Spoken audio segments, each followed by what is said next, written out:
जिनको बड़े रोग हैं, मेरी बात मानना, 3 दिन बस्ती करना घर जा करके भी सप्ताह में।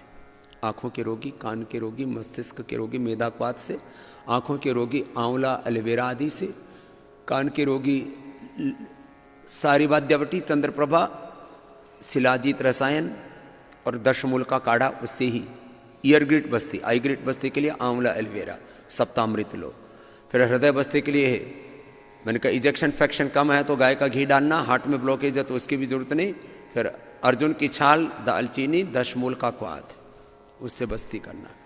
कुछ साथ में दूसरा भी रोग है तो बस्ती और सह बस्ती का विधान है। हृदय रोग के साथ अब मान लीजिए मस्तिष्क का भी रोग, बीपी भी बढ़ा हुआ है, मन बेचैन रहता है, नींद नहीं आती है, तो फिर उसमें मेदाक्वाथ भी डाल लो। शुगर भी है साथ में तो फिर हृदय बस्ती में ही मधुनाशिनी मधुग्रिट भी डाल लो। बस्ती और सह बस्ती, उपबस्ती उसको कहते हैं। ऐसे ही लीवर की बीमारी है तो लिवोग्रिट बस्ती, किडनी की बीमारी है तो रीनोग्रिट बस्ती, अर्थराइटिस की बीमारी है तो ऑर्थोग्रिट बस्ती। तो मधुग्रिट बस्ती, मेधा बस्ती, हृदय बस्ती, अपने अपने रोगों के अनुसार जिसको, अब जैसे चर्म रोग हैं तो कायाकल्प बस्ती, और कायाकल्प बस्ती में ही उसमें कायाकल्प तेल डालो, कायाकल्प तेल या दिव्य तैलम डालो उसी के अंदर, उसके अंदर गोधन अर्क डालो साथ साथ में, तो स्निग्धता भी रहेगी और शुद्धि भी रहेगी। छोटी छोटी बातें हैं ये कुछ सिद्धांत चिकित्सा के, इसके बारे में तुम्हें ज्यादा नहीं पता होगा तो भी कोई बात नहीं।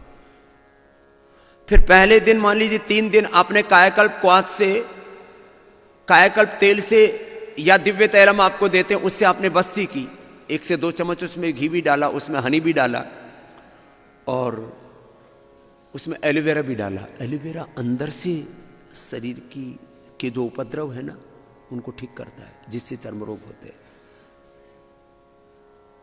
फिर 3 दिन कायाकल्प तेल से बस्ती करो, मात्रा बस्ती तेल से की जाती है। ये सब सीख के जाओ यहां से।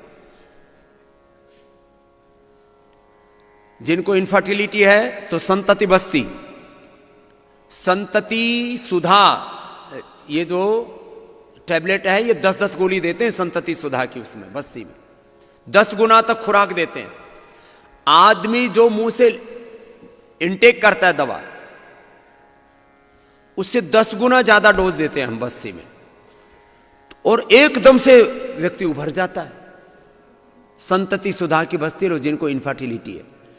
मैंने जिनको 0 स्पर्म काउंट था और 0 ओवम था, शुक्र रज और खत्म हो चुके थे, ऐसे जिनके जीवन में कोई आशा ही नहीं थी संतान होने की, उनको भी हमने ये बस्ती दी पूरी, संतति बस्ती। फिर उनको ये पेड़ू भाग के ऊपर ठंडा गर्म का सेक, और उनको संतति बस्ती ऊपर से भी देनी पड़ती है। फलघृत से ऊपर से बस्ती दी, नाभि के ऊपर पेड़ू भाग पर, उसका असर भीतर तक होता है। एक ऊर्जा पास ऑन होती है उसमें। खाली ये जो तेल ऊपर ऊपर से गरम गरम डालते हैं, जानो बस्ती, ग्रीवा बस्ती, कटे बस्ती, हृदय बस्ती, उदर बस्ती, वृक्क बस्ती, किडनी बस्ती, ये साधारण चीजें नहीं है। अब आंखों में जो महात्रिपुरागृत थोड़ा गुनगुना सा वाम सा डालते हैं तो ये आंखों के अंदर घी थोड़ी जाता है। उसके स्पर्श मात्र से ही लगातार आधा घंटा जब उसका स्पर्श होता है, उसी से ही जो है, जिनको आंखों से दिखाई नहीं देता, जैसे कल पंजाब से बाबा आए हुए थे, बड़ी जी बिल्कुल दिखाई नहीं दे रहा था, यहां कुछ कुछ दिखने लग गया। ऐसे मुझसे पिछले 5 दिनों में 5 बालक मिल चुके हैं, छोटी उम्र वाले भी, बड़ी उम्र वाले भी। अब कल एक छोटा सा बालक बोले जी मुझे ये अभी जिनको आंखों से नहीं दिखाई देता 5 लोग तो यहीं आए हुए हैं, छोटी उम्र में ही नहीं दिख रहा।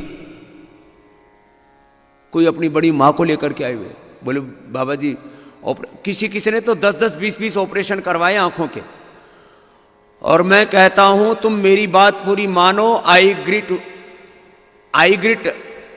गोली खाओ, आई ग्रिट बस्ती लो, और साथ में उपवास भी करो। किस पर उपवास करना है? फल उपवास करो, रसोपवास करो, अलग अलग प्रकार के उपवास का विधान हम बताते हैं।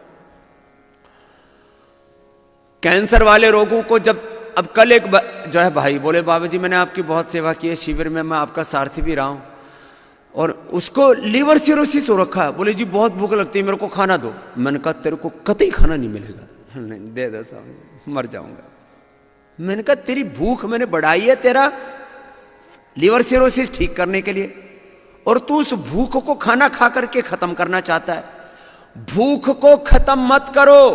ये भूख को जब खाना नहीं मिलता तब ये भूख तुम्हारी बीमारी खाती है। ये रोग की दृष्टि से उपवास की महिमा है।